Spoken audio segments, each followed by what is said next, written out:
Hello sa mga kapwa ko kananay dyan. So, alam ko naman napasok ka na talaga guys, no? So, dapat tayong mga nanay, marunong tayong magbenta-benta sa kapwa natin kananay, no? Tulad kanina, since ang negosyo ko ay load, so marami naghanap ng load.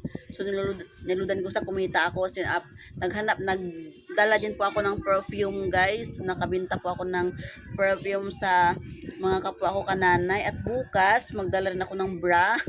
Ipapautang ko sa aking mga kapwa kananay. So, kailangan ma-discard tayo guys, no? Marunong din tayo maghanap buhay. Bakit? Paantay-antay lang tayo doon. So, kung meron kang pwedeng papautang dyan, gawin natin ipapautang natin. Dali natin sa school, ay alok natin. Huwag tayong mahiya na magbinta kasi hindi naman tayo nagnakaw. Yung mga nagnakaw nga dyan, kapal nga ng mukha. Yung mga palautang nga kupan magbayad, kapal nga ng mukha. Tayo pa kayo nagbibinta ng marangal. So, dapat diskarte lang na huwag tayong mahiya. Iba kasi, maulaw man sila. Maulaw man ka. Dito dapat maulaw kay atong trabaho. Kuan man kanang disente man kahit binta-binta lang ta. Disente man.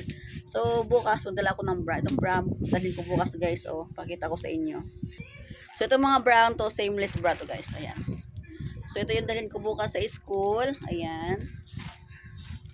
So, yan yung ipapautang ko doon sa aking mga kapwa kananay, no? Papautang ko yun guys kasi syempre hindi naman din kayang i-cash yun kasi mas maganda kasi pautang din, no? So, sahod na lang bayad, no? So, mga kapwa ko kananay lang. Okay? Kung gusto nyong kumita guys nationwide, naghanap po ako ng mga resellers nationwide sa aking mga RTW po. Tulad niyan, bra, lahat po madami, nationwide po yun. At pwede ka ring mag-TPC, ako mag-supply sa ilang load kasi ang load po kasi guys, demand po talaga, no?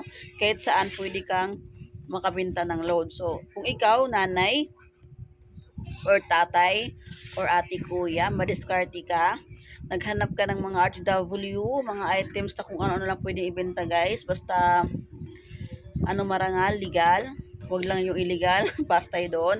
Okay. PM ka lang sa akin. Add kita sa GC ko. Sabihin mo lang kung anong product na gusto mo. Ako nang bahalang maghanap sa shop ko. Alright guys. Sa mga kananay ko dyan, thank you pala. Good. Sa mga nabumili ng perfume. Bukas meron ulit tayong bagong items. Bra. At next day, siguro perfume, mga pabango. So yun. Utang lang kayo guys. Lista lang natin ng sahod bayad. So bye. Kita-kits tomorrow or next day or next week po. Abangan po natin yung bagong items guys.